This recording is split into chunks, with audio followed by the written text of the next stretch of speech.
Bismillahirrahmanirrahim. Assalamualaikum warahmatullahi wabarakatuh. Alhamdulillah wa syukurillah wa la hawla wa la quwwata illa billah. Allahumma salli wa sallim wa barik ala Muhammadin wa ala alihi wa sahbihi ajma'in. Amma ba'd. Allah Ta'ala fil Qur'anil Azim. A'udzu billahi minasyaitonir rajim. Ya ayyuhar rasulu kulu minat thayyibat wa'malu shalihan inni bima ta'maluna alim. Shadaqallahul azim. Ma'asyiral muslimin, bapak-bapak, ibu-ibu, kaum muslimin, muslimat yang berbahagia. Pertama, alhamdulillah kita ucapkan kepada Allah Subhanahu wa taala pada subuh hari ini kita bisa kembali bertemu dan bersua pada program KAS kajian Ahad subuh yang insyaallah mudah-mudahan pada pagi hari ini semuanya kita yang hadir di Masjid At-Taqwa ini mendapatkan berkah, rahmat dan kasih sayang Allah Subhanahu wa taala. Bapak Ibu kaum muslimin rahimakumullah, izinkan pada subuh hari ini saya akan bahas terkait dengan tentang harta halal atau harta haram. Ini menjadi catatan penting bagi kita. Mudah-mudahan semua harta, benda, kekayaan dan semua penghasilan yang kita dapatkan, insyaallah mudah-mudahan semuanya tentunya kita mengharapkan adalah harta yang halal dan berkah dari Allah Subhanahu wa taala, atau dengan halalan thayyibah, halal lagi baik. Masyaallah muslimin rahimakumullah. Terima kasih kepada bapak-bapak, ibu-ibu, para DKM Masjid At-Taqwa, para pembina, dan juga para jamaah, Bapak Haji, Bu Hajah, semua yang hadir pada pagi hari ini. Saya ucapkan terima kasih. Alhamdulillah kita berjumpa lagi. Karena beberapa minggu yang lalu memang banyak agenda keluar kota Bapak Ibu. Kemarin ada di Sabtu Ahad itu ada acara pelatihan khatib muda Indonesia di Hotel Horizon Bandung. Jadi saya termasuk salah satu fasilitator atau mentor gitu ya. Dihadiri dari calon-calon khatib muda dari berbagai macam daerah terutama di Jawa Barat. Alhamdulillah pada pagi hari ini saya bisa kembali membersamai Bapak dan Ibu pada program KAS ini. Mudah-mudahan insyaallah setiap langkah, setiap hembusan nafas kita ya, kita berharap kepada Allah Subhanahu wa taala, mudah-mudahan selalu diberkahi oleh Allah Subhanahu wa taala. Bapak Ibu kaum muslimin berbahagia, maka bagaimana salah satu ciri-ciri doa seseorang itu diterima tentunya adalah memperhatikan daripada harta yang dia peroleh atau sesuatu yang dia makan. Ya. Nah, maka daripada itulah kita perlu mengkaji atau membahas bagaimana Islam mengatur tentang ya perolehan harta. Dan kemudian harta yang kita peroleh itu ya kita makan, kemudian setelah kita makan akan menjadi ya tumbuh menjadi daging dalam diri kita. Dan ini bukan berarti tidak ada alasan ada yang berbahagia, bahwa Allah Subhanahu wa taala saja memberikan peringatan kepada Rasulullah. Dan ini bermakna sebagai pelajaran buat kita sebagai umatnya tentang bagaimana kita memakan harta ya dengan cara-cara yang baik, cara-cara yang ma'ruf, Sebagaimana firman Allah katakan dalam Al-Qur'an, ya ayyuhar rasul, wahai para rasul, kulu minat thayyibat, makanlah dari makanan yang baik-baik saja. Ya, tentunya ini menjadi catatan yang sangat penting bagi kita, bahwa Allah saja berpesan kepada rasul-rasulnya agar mereka itu memakan makanan yang baik-baik saja. Wa'malu sholihan, dan kerjakanlah kebajikan, kerjakanlah amal soleh. Inni bima ta'maluna alim, sungguh aku mengetahui apa yang kamu kerjakan. Jadi maka sebagai seorang muslim, tentu dalam memperoleh harta itu salah satu caranya adalah dengan cara memilih jalan yang baik. Nah, salah satu caranya adalah dengan bekerja. Nah, Allah Subhanahu wa taala sangat menyintai dan menyenangi orang-orang yang bekerja keras. Rasulullah juga mengatakan, innallaha yuhibbul muhtarif, sesungguhnya Allah itu sayang, suka, senang kepada siapa? Kepada seseorang yang bekerja keras, Pak. Dan bahkan dalam sebuah hadis Nabi, ada seorang bapak yang bekerja pagi hari sampai siang dengan bekerja yang sungguh-sungguh, sampai capek, sampai letih, Pak. Kata Rasulullah, pada sore harinya dapat dipastikan bahwa bapak itu akan mendapatkan maghfurullah, yaitu ampunan Allah Subhanahu wa taala. Jadi Pak, kita bekerja saja mencari nafkah untuk keperluan anak istri kita di rumah, itu ternyata sudah mendatangkan ampunan Allah Subhanahu wa taala. Luar biasa ya. Jadi ini kita bersyukur Pak, walaupun kita mungkin pekerja keras, pekerja kasar, penghasilan tidak seberapa, tapi yakinlah bahwa ketika kita sore harinya merasakan letih dan capek karena pekerjaan kita itu, maka dapat dipastikan seseorang itu akan mendapatkan ampunan dari Allah Subhanahu wa taala. Maka carilah pekerjaan-pekerjaan yang dapat menghasilkan harta, benda, atau menghasilkan penghasilan gaji yang halal dan baik-baik saja.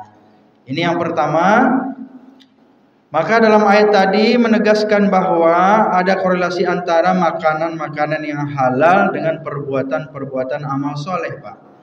Jadi kalau orang makanannya itu makanannya halal semua, ya, insya Allah perbuatannya juga akan baik. Kalau makanannya baik, insya Allah perbuatan mereka juga akan baik. Tapi kalau makanan-makanannya mereka itu tidak baik, atau makanan-makanannya itu berasal dari sesuatu yang haram atau dengan cara-cara yang haram, maka dapat dipastikan seseorang itu juga akan berbuat perilaku-perilaku yang tidak baik. Nah, inilah ya pentingnya kita mengamalkan ya perintah Allah Subhanahu wa taala, sehingga ketika kita nanti diminta pertanggungjawaban di hadapan Allah Subhanahu wa taala, kita tidak termasuk orang-orang minal khasirin atau orang-orang yang rugi. Masyarul muslimin, ibu bapak, saudara-saudara yang saya hormati, maka tidak heran ketika kita menemukan seseorang kesehariannya mengkonsumsi makanan yang tidak halal atau haram misalnya. Maka ibadahnya maupun perbuatan-perbuatan yang lainnya sulit untuk melakukan perbuatan ibadah. Ya, berat hatinya untuk melakukan ibadah kepada Allah Subhanahu wa taala. Kenapa berat? Karena memang di dalam tubuhnya banyak mengandung daripada makanan-makanan atau harta-harta yang diharamkan oleh Allah Subhanahu wa taala. Jadi Pak, kalau kita banyak makanan-makanan yang tidak baik, makanan-makanan yang tidak halal alias haram, maka badan pun juga akan berat untuk dibawa beribadah, Pak, gitu. Ya, berat hati, malas, walaupun dia beribadah tapi malas, pengennya cepat-cepat aja selesai dan cepat-cepat aja keluar dari masjid. Kenapa? Karena tidak merasakan kenyamanan di dalam beribadah kepada Allah Subhanahu wa taala. Rasanya itu berat, Pak. Rasanya itu bahkan ada juga yang mungkin merasa gelisah. Gelisah ibadahnya. Ya, gelisah, tidak tenang, tidak tentram dan tidak khusyuk. Kenapa? Karena di dalam tubuhnya, di dalam dirinya terkandung daripada makanan-makanan yang haram, sehingga tubuhnya juga tidak dapat menerima, ya, tidak dapat menerima untuk dapat beribadah kepada Allah Subhanahu wa taala. Tapi kalau kita makanan-makanan yang halal, makanan yang baik, insyaallah hati pun, badan pun akan dapat mendorong, ya, tubuh ini juga akan dapat mendorong untuk beribadah kepada Allah Subhanahu wa taala dan juga akan selalu bersyukur kepada Allah Subhanahu wa taala, disebabkan karena makanan-makanan yang halal yang kita dapatkan dan kemudian akan berdampak positif kepada tubuh kita, sehingga kita akan selalu tenang, tentram dan khusyuk beribadah kepada Allah Subhanahu wa taala. Masyarul muslimin, hadirin yang dirahmati Allah.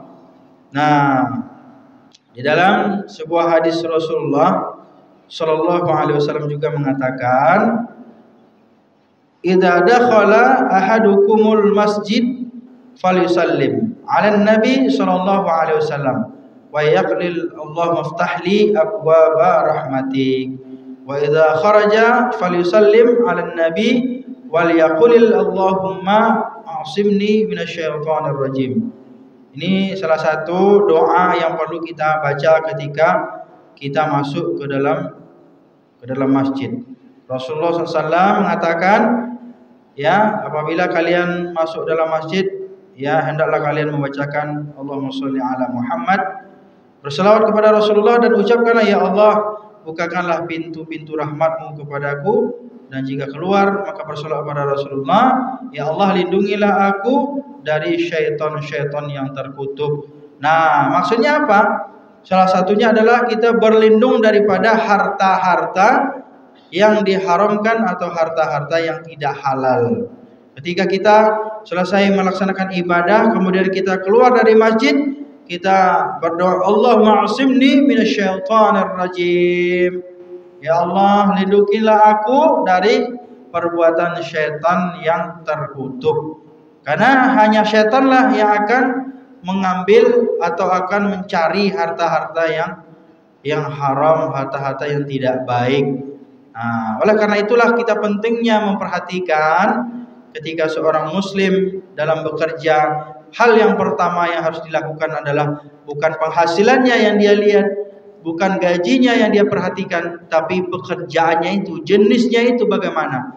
Apakah pekerjaannya ini merupakan pekerjaan yang dihalalkan oleh Allah Subhanahu wa taala atau pekerjaan yang diharamkan Allah Subhanahu wa taala. Maka ketika kita beribadah kepada Allah, waktu kita salat, maka jangan lupa kita Bapak Ibu selalu berdoa kepada Allah dalam salat kita. Dalam surah Al-Fatihah kita selalu iyyaka na'budu wa iyyaka nasta'in. Kepada Engkaulah kami menyembah dan kepada Engkaulah kami minta pertolongan. Kita minta pertolongan kepada Allah agar harta-harta yang kita hasilkan, ya, semua gaji, penghasilan, ya, benda-benda yang kita miliki, pakaian, bahkan pakaian dan kendaraan yang kita miliki, kita bermohon kepada Allah mudah-mudahan hendaknya dari harta-harta yang dihalalkan Allah, harta-harta yang baik. Seandainya ada dalam tubuh kita, ada dalam pakaian kita, ada dalam kendaraan kita, harta-harta yang tidak halal misalnya, kita bermohon kepada Allah mudah-mudahan harta-harta kita itu dijadikan harta-harta yang bersih, harta-harta yang baik, sehingga kita dapat beribadah kepada Allah Subhanahu wa taala. Dan ingatlah, salah satu syarat mutlak amalan atau ibadah seseorang hamba diterima Allah Subhanahu wa taala, yaitu adalah hanya dari sesuatu yang baik-baik saja. Seperti Rasulullah mengatakan, innallaha thayyibun la yaqbalu illa thayyiba, bahwa sesungguhnya Allah Subhanahu wa taala itu maha baik.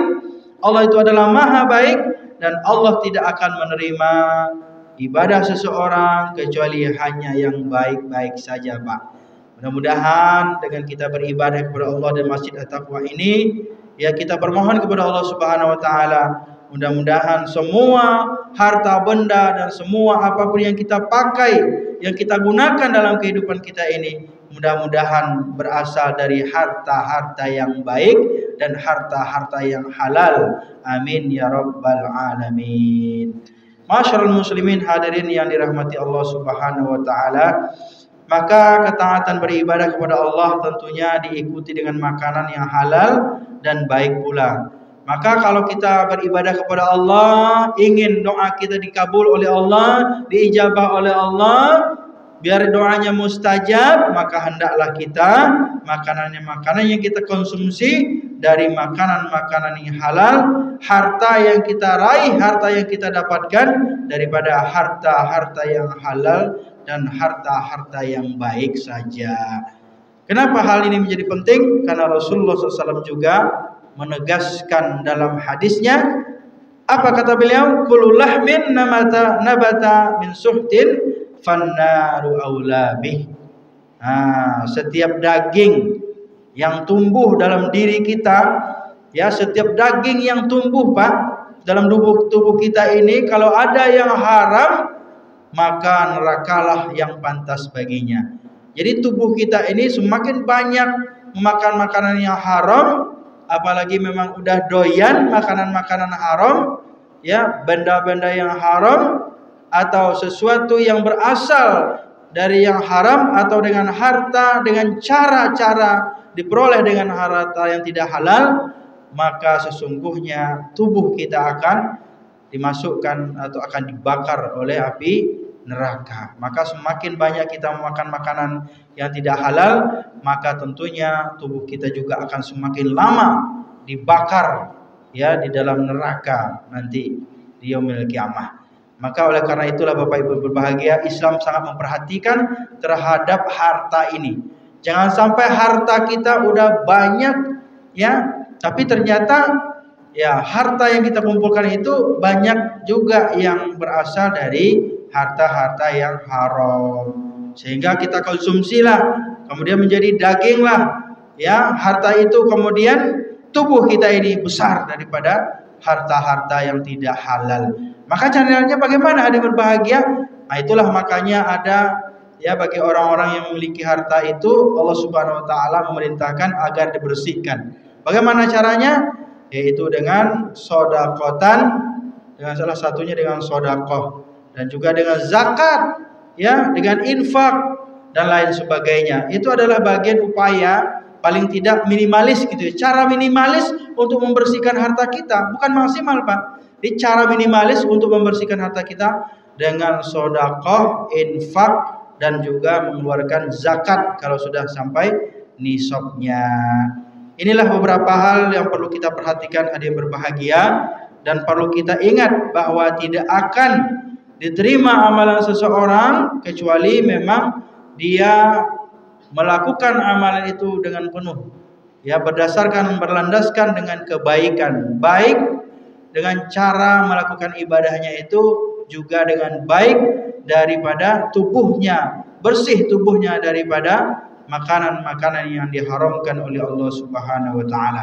Untuk itu kami mengajak kepada kita, marilah bersama-sama kita menjaga diri kita, ya, harta-harta kita, menjaga keluarga kita, jangan sampai anak-anak dan istri-istri kita, ya, mereka itu makanan-makanan yang tidak halal yang kita bawa ke rumah, ya. Maka oleh karena itu istri juga penting menanyakan, ya, apalagi misalnya ada suami bawa duit yang nggak biasa gitu, ya, banyak jumlahnya, biasanya nggak segini. Maka seorang istri wajib bertanya kepada suaminya, "Hai Mas, dari mana harta ini kau dapatkan? Dari mana uang ini kau dapatkan? Biasanya sehari itu misalnya cuma ngasih, ya, 20 atau 50 ribu atau 100 ribu. Kok sekarang 1 juta? Kok jadi curiga?" Kan begitu, ya. Nah, ini perlu ditelusuri dan perlu diperhatikan. Jangan sampai istri di rumah karena mentang-mentang dapat duit banyak akhirnya merem aja, yang penting dapat duit banyak, seperti itu. Nah, ini kebanyakan ya ibu-ibu kalau udah dapat duit banyak itu boro-boro mau nanya, yang penting jumlahnya besar dan banyak. Dan Allah Subhanahu wa taala juga berfirman, "Fakulu mimma razaqakumullah halalan thayyiba." Makanlah kalian dari makanan yang halal, ya, dari rezeki yang baik. Rezeki yang telah diberikan Allah Subhanahu wa taala. Ya, rezeki yang halal dan baik. Nah, halal dan baik, Pak. Jadi nggak cukup halal saja tapi baik.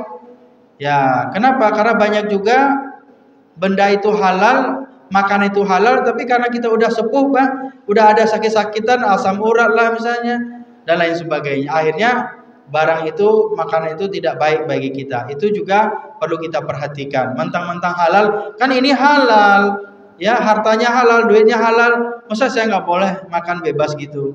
Ya, ini kita perhatikan juga. Kalau kita sudah punya sesuatu yang tidak mendukung dalam tubuh kita, atau kita sudah sakit misalnya, ada yang sakit jantung lah, ya, ada yang sakit asam urat, ada yang sakit kolesterol dan lain sebagainya, gula dan lain sebagainya, Pak. Ini perlu kita perhatikan, dan itu ada tuntunannya.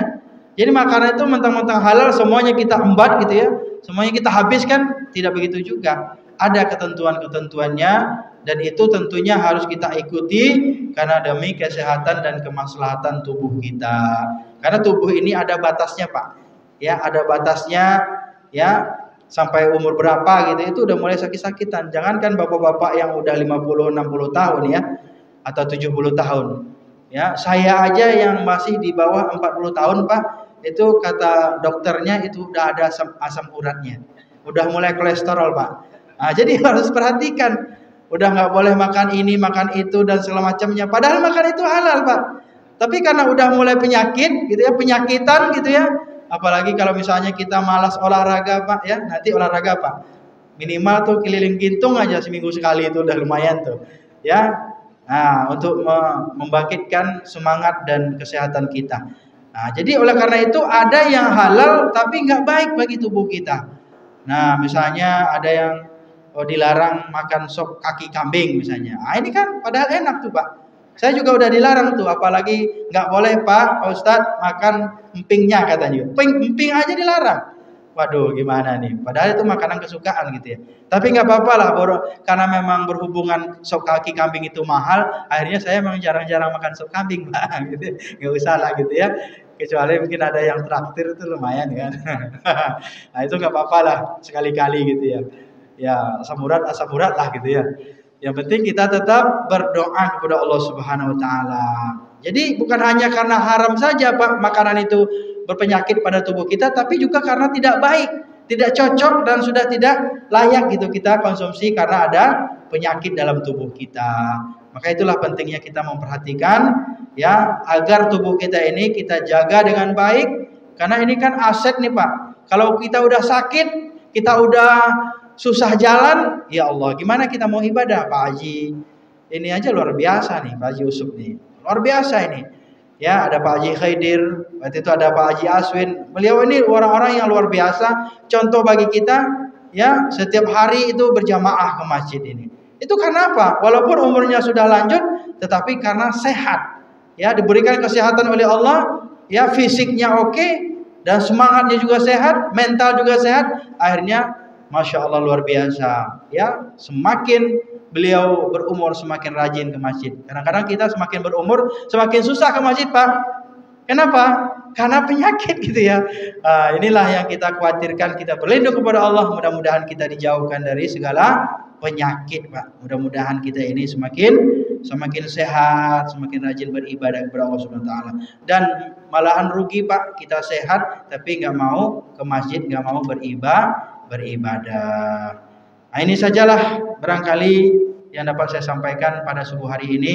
Mudah-mudahan dapat memberikan pelajaran dan peringatan buat kita semuanya, terutama saya sendiri. Mari kita bersama-sama perhatikan harta benda kita, penghasilan kita. Makanya kami dosen dan karyawan di UMJ ini, Pak, itu secara otomatis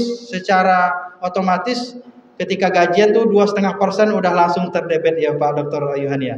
Kenapa? ya paling tidak minimal walaupun mungkin nggak sampai nisab, tapi kita sudah mengeluarkan sodakohnya, infaknya untuk apa? Untuk membersihkan harta kita. Mudah-mudahan Allah Subhanahu wa taala memberikan keberkahan dari harta-harta yang kita peroleh sehingga kita dapat beribadah kepada Allah Subhanahu wa taala dengan betul-betul memaksimalkan ibadah dan kemudian Allah Subhanahu wa taala mengabulkan doa-doa kita. Demikian saja, terima kasih atas perhatian dan mohon maaf jika ada kesalahan. Kita akhiri dengan alhamdulillahirabbil alamin. Nasr minallahi wa fathun qarib wa basyiril mu'minin. Wassalamualaikum warahmatullahi wabarakatuh.